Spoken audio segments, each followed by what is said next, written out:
Stories That Matter. The journey of life from birth to death is an extraordinary trip, sometimes filled with great joy and excitement, but at other times filled with pain, sorrow, and disappointment. Stories That Matter shares both extremes with you. Sometimes our stories will make you feel very happy, but the journey of life is not all happiness. Other times, the journey of life will make you feel sad, for all of us have experienced both extremes. Stories That Matter will begin right after the break with a story that will touch your heart in the journey of life. Welcome to Stories That Matter. I'm your host, Doug Thompson, with my special guest, and he is a special guest. He wrote the book Life on Both Sides of the Wall, Gunther Skaletz. And Gunther, thank you so very much for coming by to Kansas Auto Racing Museum to shoot this segment. I know you're on a speaking tour, and you've taken time coming straight from Missouri and headed into Beloit area. That's right. It's an honor to be here. Oh, it's my pleasure. Thank you. Tell me about it. You wrote this book, Life on Both Sides of the Wall. Yes, because I lived in East Germany, East Berlin, before the wall was built, and I could speak Russian at the time. And I found a conversation between two Russian officers that the wall would be built very shortly. So I decided to escape from East Berlin to West Berlin. I had a sister, she was only 12 years old, and she had a guardian. I could not take her with me. Because I could not take her with me, I had to leave it behind. The wall was built, and because of the wall, we have seen each other for 34 years. And you got to see her recently. Until after the wall came down. Yes, yes. And were you present when the wall was knocked down? No, I wasn't present, no. Okay, but you watched it on television. Yes. Probably. That had to bring back And a lot of memories for you. Things were still unstable. I didn't want to go to Berlin from West Berlin because I escaped there. It was very dangerous, so I didn't decide until a year later I went to visit my sister. Okay. I was looking through some of the pictures in the book, and your history goes back a long time with Germany and Russia. 1927. So tell me about the war. I know that your dad served in World War I. Yes. And then were you drafted into the service? Yes. I was born Tarnowskie Góry in Poland, 1927. My father served as a major in a cavalry regiment under Kaiser Wilhelm in World War I. My brothers and my sister were raised by my father and my stepmother, because my mother passed away when I was only 18 months old. We grew up in a small farm. My father was working in a local coal mine. For 19 years before the invasion of Poland by Adolf Hitler, the Polish people lived quite well in peace and harmony with one another. But on September 1, 1939, our life has changed forever. Across from our home, just about 150 meters away, there was a beautiful, emblematic edifice. It was the Jewish synagogue with a beautiful dome. It was burned down to ground on December the 2nd and burned out for days and days. Yes. Why was it burned? Because it was Jewish synagogue. And there was hatred towards the That's Jews right. at that time. How old were you at that time? I was 12 years old. 12, okay. And is that your first recollection of the situation between Jews and non-Jews? No. See, we grew up in a very small, beautiful town. Our neighbors were Jewish people. I have some friends. My siblings and I would grow and play with Jewish friends. My sister played with girls, Jewish girls, but started after September 1st, 1939, they started to disappear. When I asked my parents why, they wouldn't tell me because they were afraid of the Nazis. When you said starting to disappear, is that what you said? That's right. What does that mean? I mean, they just vanished. Where did they go? That's a good question. Where do you think they went? I found out later that the Jews were hunted down and put a makeshift ghetto outside our town. All the Jewish people, girls and boys and mothers and men, had to wear a yellow star. If they didn't wear the yellow star, they were very severely punished. In spite of all this, my parents were able to hide 2 Jewish families for over 2 days until my father was able to provide some papers so they could escape. What would have happened to your father had it been found out that he was hiding some Jewish family? That's a good question. When the Jewish people were safely traveled to Belgium, the Gestapo came and arrested my father. He didn't come home for over 2 weeks. When he returned home, he was bruised and limping and lost his job as superintendent in a local coal mine. He would never talk about it, but he was not the only one Christian that helped Jewish people to escape or hide. We had been taught to help anyone who was in help, regardless of the race, color, gender, nationality, or religion. That was my matter. Yes, my son, my mother, she said, my son, never forget to pray. Keep your faith, your hope, your courage, and never give up. Yes, we were taught to help other people, again, regardless of their faith, nationality, or religion. Yes. When Hitler took over Poland in 1939, it was not the only Jews that were arrested and sent to labor camp. Anyone like you and you were a nurse or a teacher or businessman or lawyer. You did not wear the pin on your lapel that you were a member of the Nazi Party. You too disappeared. Where did you go? To the labor camp. That's where they would generally go? Yes, they were declared persona non grata, undesirable people. Okay, we're gonna cut away and take a break here in just a second. You're watching Stories That Matter. We'll be right back.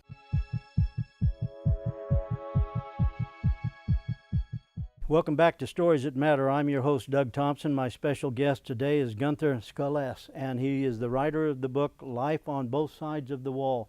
If you joined the very first part of this, Gunther does a lot of speaking, and he's not a kid anymore. And so Gunther speaks all over and talks to people, and it's about something that most people have forgotten about, World War II and the Holocaust. And not forgotten. They didn't know that happened. Yeah, didn't know that it happened for many people. They did not know. And we were just talking about, before we cut away to break, that there were kids who were Jewish kids in your neighborhood that you were personal friends with, playmates, just like the rest of this country has. No difference whatsoever. None whatsoever. But all of a sudden they were gone. That's right. And it had to have come up in the conversations. Where did they go? Yes. And there was a feeling that something had happened to them. They had been taken away to, was it a labor camp? No, a ghetto. Ghetto. Yes. To a ghetto. And in that ghetto then they would be kept gathered and kept in that. For a while. And then later, would they have been transported on to Auschwitz, the labor camp, whatever. And the labor camp, and then when they went there, they didn't come back generally. That be true? Most likely not. No, and so they would have suffered the loss of either worked to death, starved to death, or been killed in the gas chambers. Would that be right? Somewhat like that. Yeah, something along those lines. Now, you mentioned about the fact that Germany invaded into Poland. Yes. And Hitler had assumed the dictatorship by that time. Did you ever see him, personally see him? Only from a very distance, because they had to also join the Hitler Youth. From a very distance, 1,000 people were around, not close, from the distance, yes. Yeah. Were you part of the Hitler Youth? No choice. I know, no choice. That's there was right. no choice. You had to participate in it, and I understand that part. And did you go on into the military from there? Later on, yes. What year? First, I was arrested by the Gestapo. You were arrested by the Gestapo. Yeah. For what reason? Early April 1943, I was leaving home to become apprentice in a hotel business. My father wanted me to become a hotel businessman later. So I was leaving home early April 1943. My father walked me to the radio station. I said goodbye to my siblings and to my stepmother, and she again reminded me, never forget to pray. Keep your faith, your hope, your courage, and never give up. These 5 words became a mantra to my entire life. And you still use it today? Every day. And you shared it with me before we came in. You were explaining that. Tell them again, the 5 points. What are they? My son, never forget to pray. Keep your faith, your courage, your hope, and never give up. That's why I'm still here. They became a mantra to my entire life. Okay. So you mentioned now you go to the train depot, and my father took me to the railroad station. Railroad station. Very few words were spoken. And my mother told me, you will be home for Christmas. That was in April 1943. I arrived in Auschwitz to become apprentice in a hotel, not knowing that Auschwitz didn't exist. Yes, it existed for a century, but not as a labor camp, only as a city. Where did you think you were going to be transferred to? I didn't know that at the time. Okay. Until I came to Auschwitz, I became apprentice. My employer became Mr. Kleinet. He became my employer, my guardian, and my mentor. I went to school every morning, 8 o'clock into 2 o'clock. After 2 o'clock, I had to report to the kitchen, the chef, clean the shelf, wash the dishes, scrub the floors. And one day, it was on Sunday, because normally I would be in school. Sunday morning, end of April, the Gestapo raided the hotel. At that time, there were 24 employees. Normally later during the day, there would be hundreds of them. We were arrested, taken to the cellar, the basement, interrogated in a very inhumane manner. Why? Why were you arrested? Because I was a Christian. I said, I don't belong here. It doesn't matter. They also find out that I would join the Hitler Youth, but I didn't participate in the meetings all the time. I was punished for that too. So, after long interrogation for 3 or 4 hours in humane manner, a client, my guardian and my employer came. Shortly after, we were taken out, loaded on the army trucks, and taken to the inhumane place that never existed. There was an Auschwitz camp. Give me that, please. I need that. This? Yes. And so when you got to the camp, describe the camp for me. In few hours, I went from being an apprentice in hotel business or a student being condemned to hard labor. I lost all my possession, including my dignity and my self-esteem. And was that because you were a Christian? That's right. Okay, so how long were you at that camp? I had a dream all the time, and my prayers helped me all the time. I prayed every day. When I prayed loud, sometimes I was punished for that by the SS guards. And one day, a voice talked to me. I have a dream. Yes, I had a dream that I will not die in this infamous place. Because I remember later on, we all know Martin Luther King Jr. He too had a dream, 1962. But I had a dream long before he had his dream, 20 years before that I will not die in Auschwitz. Yes. In October, a miracle happened. What was it? We were taken out. I was out together and put in a big room. SS officers said, look, there was Mr. Klein and my employer. Unrecognizable, emaciated. I didn't recognize it was Mr. Klein yet.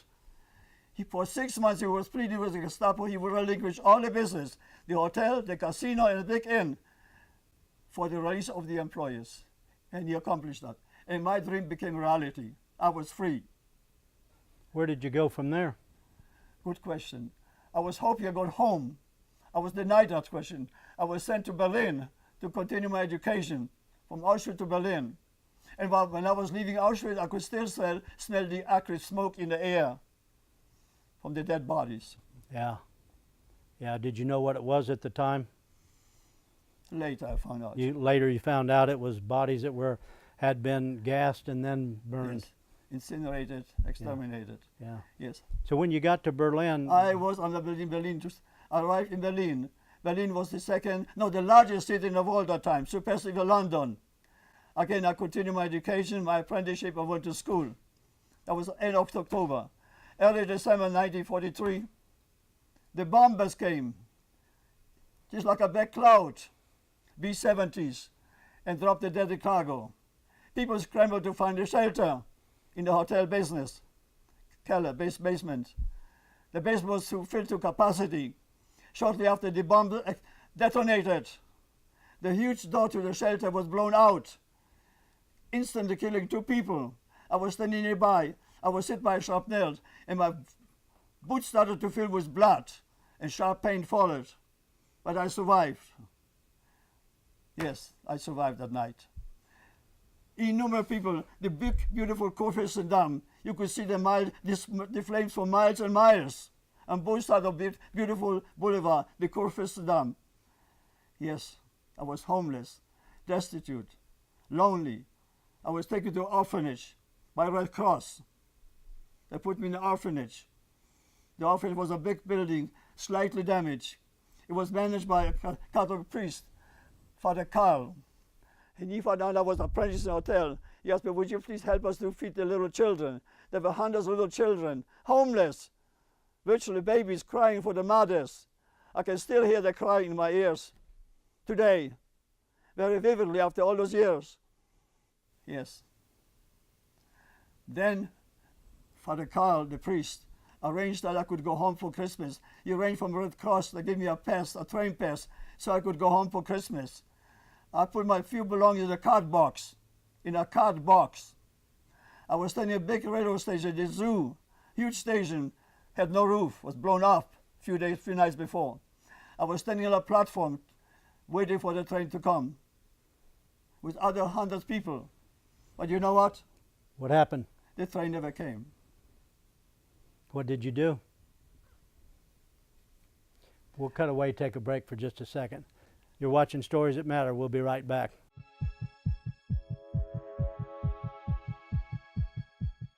Welcome back to Stories That Matter. Gunther and I were just visiting about being at the railroad at the depot and waiting for the train because you were going to go home, but the train never made it. What happened after that? It was very cold winter before Christmas, 1943. I was shivering, cold. Somebody put an overcoat over my shoulders.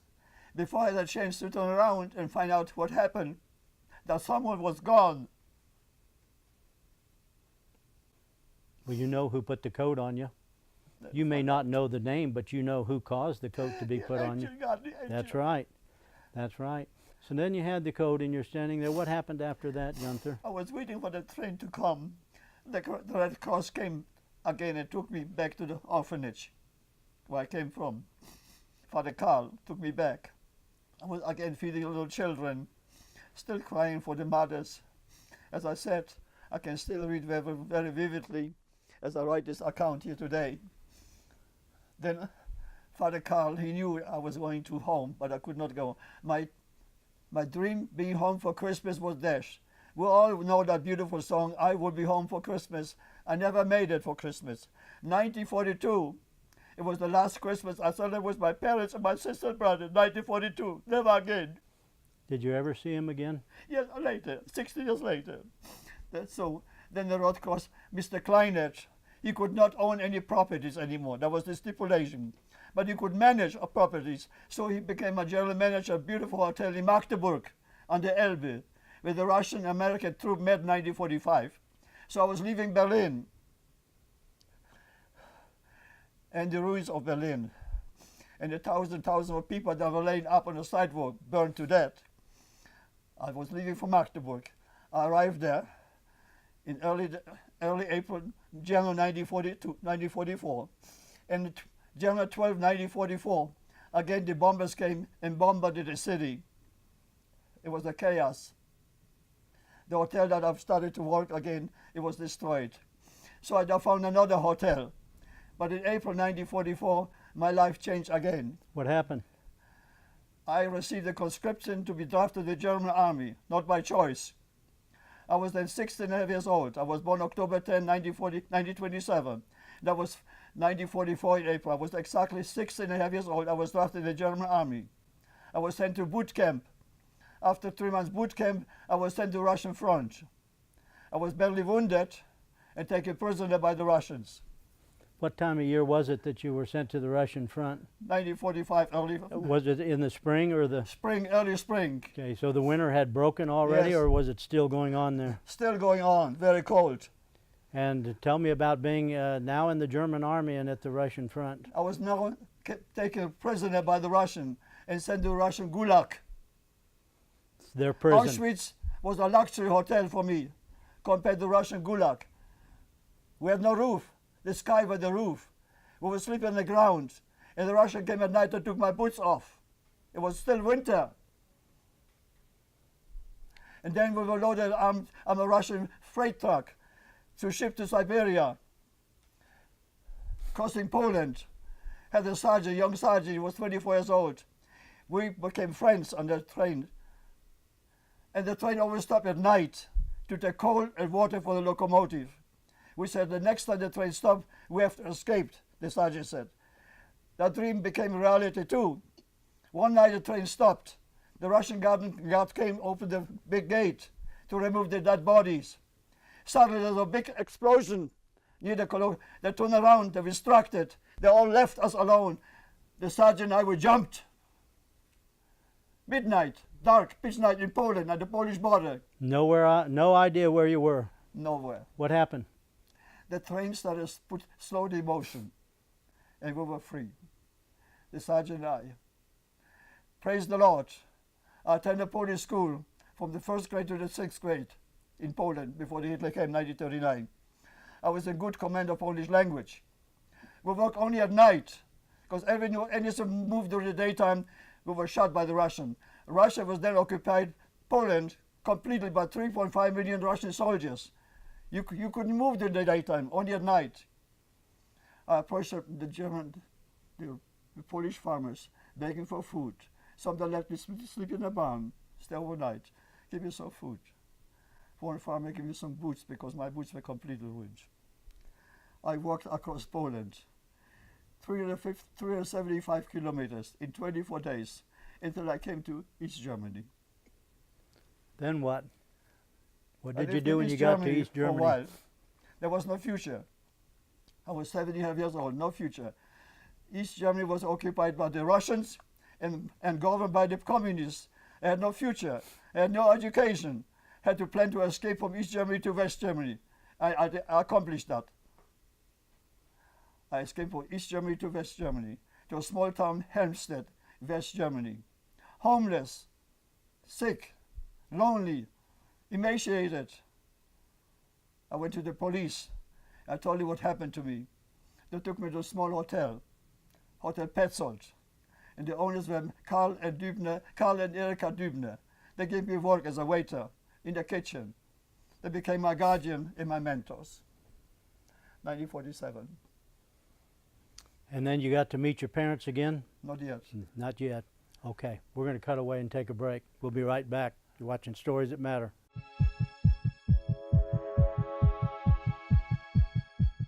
Welcome back to Stories That Matter. I'm your host, Doug Thompson, with my special guest, Gunther Skaletz. And what a story. What a story we've been going through, because you know, it's easy, depending on which side you are, to kind of picture some of the events that people went through. But then when you hear what people went through, because there was a whole nother side, and you were living in the worst of the worst settings. And now the way we left the story was, it was 1947, but I met my parents again. What year was that? 1959. And how did that come about? The first, Helmstedt became a city of hope, where I could finish my education and plan to go to college. My employer, Karl Dübner, and his wife were very instrumental. They helped me a great deal and also secure my acceptance in a University of Lausanne, Switzerland, the Culinary Institute, one of the finest, which I attended for 5 years. I studied culinary arts, psychology, business law, enology. So from there, from Switzerland, after graduation, I traveled to Europe, landed in Frankfurt am Main. There's a big city, in a big hotel, where I found employment. I stayed there for a few years.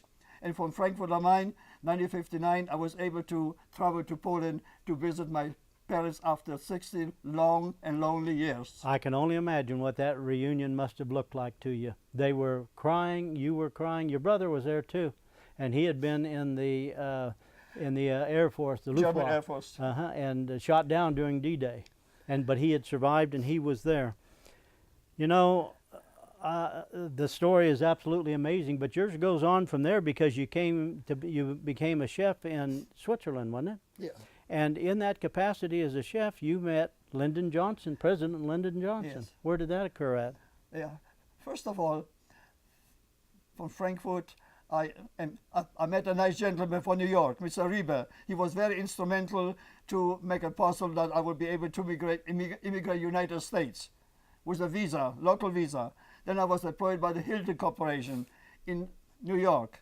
And for New York, with my beautiful credentials and my education, I joined the Hilton Corporation and the staff. From New York, I was sent to Dallas, Texas. I had a wonderful position as assistant general manager, where I met Chancellor Erhard from Germany by a convention. He didn't speak German. I was greeting at the Hilton Hotel, spoke German to him.